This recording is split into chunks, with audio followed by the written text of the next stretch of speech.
kecil. Yang sisa nggak dihitung. Nggak tahu orang betul nggak ada 200 di situ. Nggak tahu.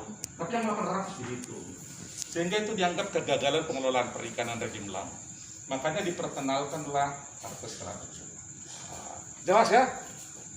Jelas nggak nih? Aku dosen jauh lebih galak dulu di sini. Nah, dijawab. Jadi harvest strategi ada kata kuncinya yang pertama dalam bagai-bagai indikatornya. Salah satu yang penting adalah menentukan reference point. Ya, menentukan reference point. Gini ya, tuh. Iya, Pak. Reference point itu ada dua. Ada target reference point, ada limit reference point. Jadi ada target reference point, ada limit reference point. Limit reference point ini sudah disepakati secara internasional 0,2 dari jumlah biomass, dari jumlah ikan yang ada di bawah air. 0,2 dari jumlah ikan yang dihitung ada di bawah air harus dipastikan ada di air supaya ikan nggak punah. Beda ya sama yang tadi ya, 0,2. Terus target reference point, itu selalu didiskusikan karena ini menyangkut jumlah ikan yang boleh ditangkap. Makin besar target reference point, makin sedikit ikan yang boleh ditangkap.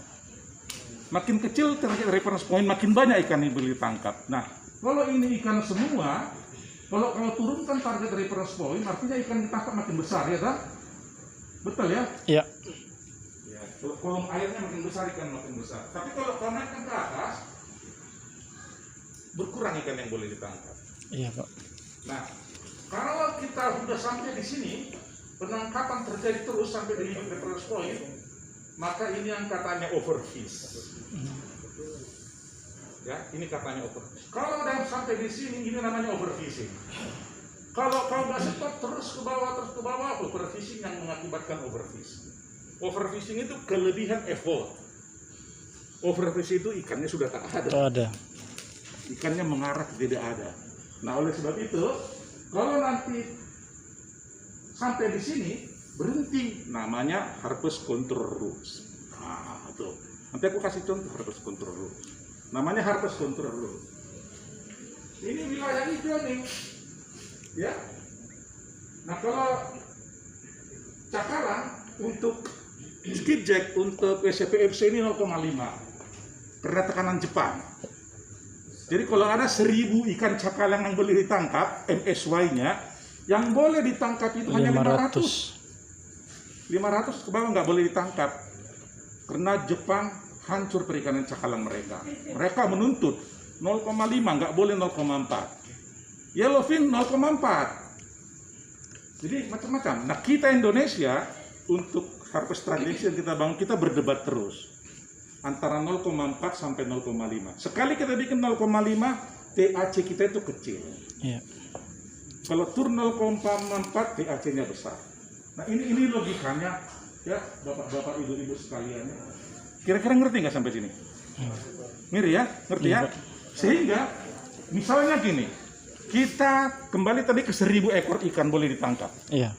Kita tentukan target reference point 0,4, berarti 600 boleh ditangkap. Dengan asumsi limit reference point 0,2, 200 ikan harus ada di bawah air. Pada saat Anda menangkap terus, tadi kan 600 boleh ya? Sudah, iya. Ternyata pada saat kau tangkap 400 ini posisi sudah di sini. Anda harus kurangin, nggak boleh berhenti meskipun 600 belum ketangkap. Karena yang kau pastikan bukan jumlah ikan yang ditangkap, yang dipastikan yang harus ada jumlah ikan yang tinggal. Tersedia. Is okay? Oke. Jadi bisa dia beranak cucu. Inilah harvest strategi. Iya. Jadi berbeda dengan rejim lama. Iya. Ya. Next please. Nah, ini kalau udah seperti ini posisinya stop, no fishing. No fishing.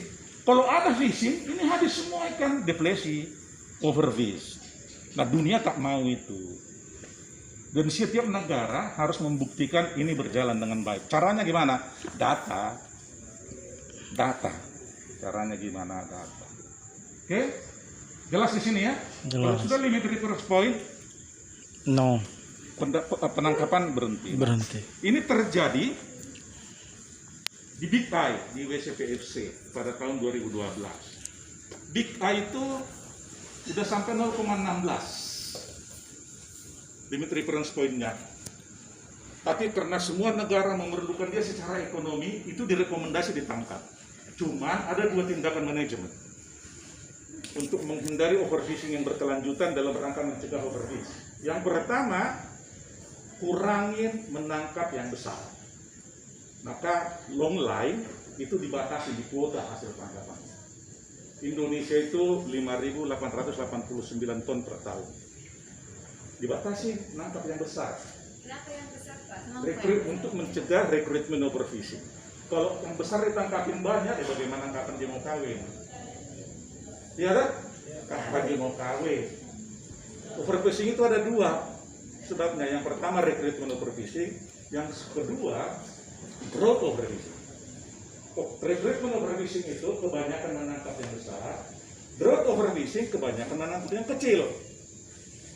Kalau yang kecil ditangkapin lah kapan dia tumbuh, yang besar ditangkapin kapan dia kawin. Nah, ya kan?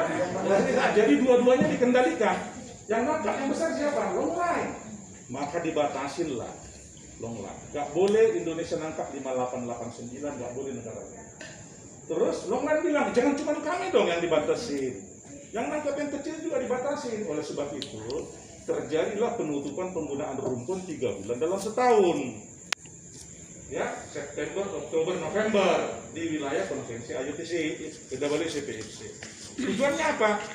Untuk mengurangi tertangkapnya ikan Big Eye yang kecil. Sehingga untuk mengatasi overfishing dan overfish Big Eye, dua tindakan. Yang satu, kurangin tangkap yang besar oleh long line. Yang kedua, kurangkan tangkap yang kecil oleh pursein. Caranya pursein gimana? Di close fed. Itu asal usul melarang fed closure di wilayah konvensi. Jadi pengetahuan umumnya aja kalian tahu, ya cukup lah ya. Jadi ada dua tindakan, ya. Sehingga sekarang Big Eye di WCPFC itu udah mulai meningkat nih. Ya, biomasanya udah meningkat, jumlah ikannya sudah mulai meningkat, bahkan sudah mengarah ke hijau dia. Sudah mengarah ke naik ke atas nih. Sudah mengarah naik ke atas ini dia. Tadinya ada sempat buffer. Sekarang dengan tindakan itu mulai tahun 2012 sampai sekarang dia udah mulai menarik ke sini. Harapan kita hijau ke depan.